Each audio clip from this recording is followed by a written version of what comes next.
C'est la dernière vidéo de l'année aujourd'hui, alors on va faire un rapide résumé sur 2022, et puis surtout on va essayer de deviner, on va essayer de faire des hypothèses sur ce qui va arriver en 2023 dans le grand monde du no-code. Bonjour, je m'appelle Vince et bienvenue sur Creacity.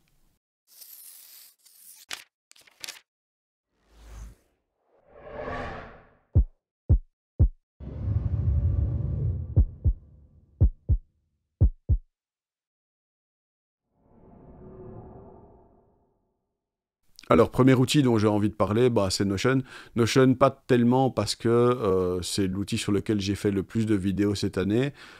Clairement, oui, j'ai fait beaucoup de vidéos sur Notion parce qu'ils ont sorti beaucoup de petites fonctionnalités. Il y a toujours le livre, le guide complet pour démarrer avec Notion, le kit complet avec les templates, avec les livres, avec les formations vidéo. Donc tout ça, c'est une part très importante de ce que j'ai fait cette année. Je suis assez fier de ce qu'on est arrivé à faire avec Benoît, avec Lucille, avec le reste de l'équipe autour de Notion. Et je pense que vraiment, en 2023, le truc qui devrait normalement quand même arriver, enfin, à un moment ou l'autre, c'est des automatisations, peut-être des boutons, peut-être même éventuellement une vraie intelligence artificielle et pas juste une intelligence artificielle qui génère du contenu, mais une intelligence artificielle qui permet vraiment d'accélérer procédés, tâches, projets, etc. Au niveau des automatisations, c'est tout bête, hein. On va faire une session sur les automatisations avec Camille et avec Vincent dans pas longtemps dans le contexte de la communauté No Code France. Et je vous engage vraiment à encore toujours venir vous inscrire sur le Discord de Notion en français. Je mettrai le lien en description parce que c'est vraiment un lieu incroyable où on a pu discuter tellement de choses cette année, découvrir des nouveaux profils, poser des questions intéressantes, essayer de s'apporter de l'aide les uns les autres. Et donc, voilà, automatisation autre que celle qu'on peut faire grâce à Make, parce que l'API de Notion, c'est bien, c'est même plutôt pas mal, mais bon, il y a quand même pas mal de petites limitations un peu dommages. Et donc voilà, en 2023, les automatisations, peut-être au départ sur des fonctions qui ont été rajoutées ici récemment, et pour lesquelles il manque juste un petit machin. Style par exemple, quand toutes les tâches d'un projet sont terminées, eh ben, passer le projet automatiquement en terminé. C'est la base pourtant, c'est pas si difficile que ça, mais voilà, ça paraît évident et pourtant c'est pas fait. Ou même chose ici avec les sous-tâches qu'ils ont mis en place récemment, tout simplement que quand toutes les sous-tâches d'une tâche par an ont été effectuées, cette tâche par an, elle est finie puisque on a fini toutes les sous-tâches. Et donc, ce genre de petites automatisations-là, à mon avis, c'est la base. Ça ne doit pas être très compliqué à mettre en place. Bon, voilà.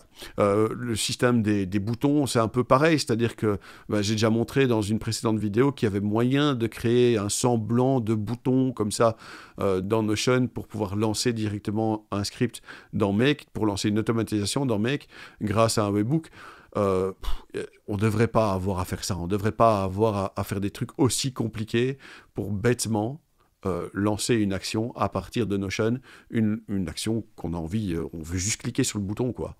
Voilà. À part ça, je pense qu'au niveau de l'intelligence artificielle, justement, est-ce que l'automatisation dont je parlais tout à l'heure, qui passe toutes les tâches, quand toutes les tâches enfants sont finies, on met la tâche en mode terminé aussi, la tâche part en mode terminé. Est-ce que c'est une automatisation? Est-ce que c'est de l'intelligence artificielle? Est-ce que quand je tape le nom d'un projet, il n'y a même pas besoin d'aller chercher le template, mais il va vous proposer directement un modèle et puis vous allez pouvoir l'appliquer? Enfin voilà, là on est peut-être dans quelque chose de plus intéressant.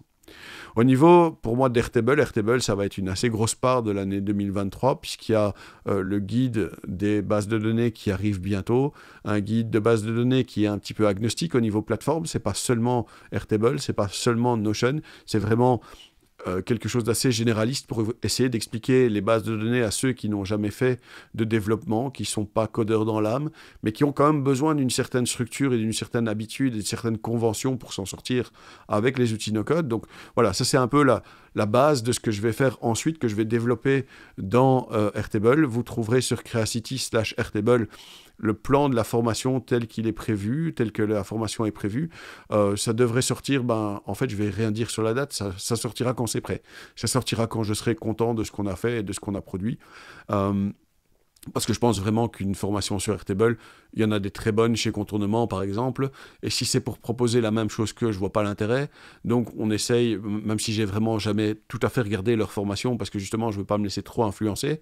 Mais je veux faire ça un peu avec mon monde, avec ma manière, avec ma méthode, en incluant parfois peut-être Pack dans l'histoire pour essayer de vraiment lier Notion et Make et Airtable et faire tout ça ensemble et que ce soit vraiment un système complet. Donc voilà, on va aller assez loin dans Airtable, et ça me permet de parler justement de mon troisième point, de mon troisième objectif pour 2023, et quelque chose qui à mon avis va devenir une assez grosse tendance dans le monde du no-code, c'est de revenir quand même à des verticales. C'est-à-dire que ici on a Notion qui est un outil généraliste qui permet de tout faire, mais quelque part, comme il permet de tout faire, il donne tellement de liberté que c'est parfois compliqué à utiliser. Moi, ce que je veux faire, c'est proposer en 2023 des verticales. Par exemple, la paye, par exemple, les ressources humaines, par exemple, les assistants virtuels, l'administratif. Et dans ces verticales, créer vraiment un outil complet, mais qui ne soit pas limité. Et donc, peut-être qu'on va sortir de Notion, enfin non, pas peut-être, certainement, on va sortir de Notion, on va utiliser Notion avec Make et avec d'autres outils, on va utiliser Notion avec Make et avec Airtable, on va faire quelque chose qui semble un peu plus cohérent, parce que par exemple, moi j'aime bien les gens qui essayent de faire tout leur système de facturation dans Notion, etc., mais c'est pas un outil qui est fait pour ça à l'origine, donc voilà, il y a le problème des dates, il y a plein de problèmes dont on a déjà parlé. Je veux dire, un vrai outil pour faire des factures, ce sera quand même plus facilement Airtable que Notion.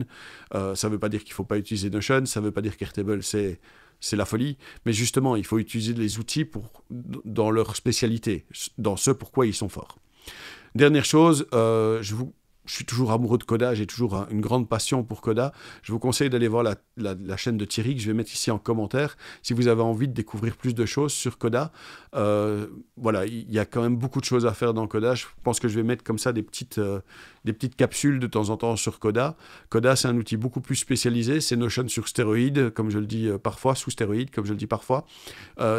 Voilà, ça va beaucoup plus loin que Notion, mais c'est plus compliqué à prendre en main, c'est plus lourd, c'est souvent plus lent dans le fonctionnement. Donc voilà, un outil quand même incroyable. Et puis je veux terminer avec un mal-aimé, avec Microsoft 365.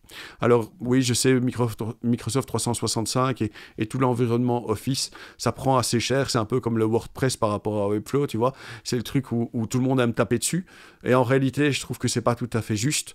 Il y a cette vidéo, le no-code version Microsoft, ça existe, et c'est pas si mal que ça, que vous trouverez en description, quand elle sera déjà sortie. Je pense vraiment que dans l'environnement Microsoft 365, ils ont compris pas mal de choses.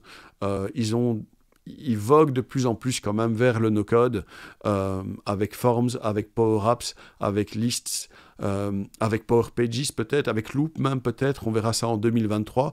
Mais je pense que c'est vraiment une plateforme, si vous êtes dans l'environnement Microsoft, par choix ou par obligation, je pense que vous devez vraiment vous dire qu'il y a moyen de faire quelque chose, même si vous avez l'air de vouloir utiliser Notion ou de vouloir utiliser Airtable ou de vouloir utiliser tous les outils no-code. Je pense que dans l'Office 365, dans Microsoft 365, le salut existe malgré tout. Quand je vois ce que j'ai fait dernièrement avec des gens sur Power Automate, en liant Power Automate, List, SharePoint, tout ça, enfin, il y a moyen de faire des trucs quand même assez incroyables. S'il le fait quand un prospect devient un client, on a tout un flux qui se met en route pour créer des dossiers dans Dropbox, pour renvoyer des mails, pour envoyer des messages dans Teams, pour compléter automatiquement un document Word en remplissant toutes les petites cases qu'il faut. Enfin voilà, c'est quand même assez incroyable. Et c'est un outil qui est mal connu, mais voilà, il y a beaucoup à faire de ce côté-là. Et donc, moi, un des gros projets que j'ai, c'est CreApps, des applications Power Apps complètement documentées. Donc, en fait, c'est des formations et des applications en même temps. C'est une application qui est tellement documentée, tellement détaillée dans son fonctionnement et dans sa construction, qu'en fait, vous allez apprendre Power Apps par l'exemple. Et ça va nous permettre aussi d'aider les écoles à s'en sortir au niveau administratif et au niveau légal sur des possibilités que je vais expliquer dans une vidéo un peu plus tard. Donc, si vous êtes dans l'environnement Microsoft 365, je vous conseille vraiment de vous abonner parce qu'on va avoir quelques beaux gros chapitres là-dessus dans l'année 2023. Encore une fois, je vous remercie de m'avoir suivi cette année. Si c'est votre première vidéo ici, je vous conseille de vous abonner parce qu'on a quand même fait pas mal de choses cette année. Merci en tout cas à toutes celles et ceux qui me suivent depuis longtemps. Je vais pas citer de prénoms parce qu'il y en a tellement, mais merci à tout le monde, vraiment. Ça me fait plaisir de communiquer avec vous, de participer à tout ça avec vous et d'essayer qu'on puisse s'entraider et avancer ensemble dans le no-code, que ce soit la version Microsoft ou la version de tous les outils qu'on adore avec Notion, avec Make, avec Airtable et Coda. Encore merci d'avoir regardé cette vidéo. N'oubliez pas d'aimer, de commenter, de partager, de vous abonner et de faire sonner la cloche. Soyez sympa dans les commentaires parce que les trolls, c'est uniquement chouette quand ça danse, ça chante ou ça fait des câlins. On se revoit maintenant en 2023. Bonne année, meilleurs vœux, faites ça bien. Faites pas trop les fous, soyez... Bon, peut-être pas sages, mais soyez au moins prudents. Et à bientôt. Au revoir.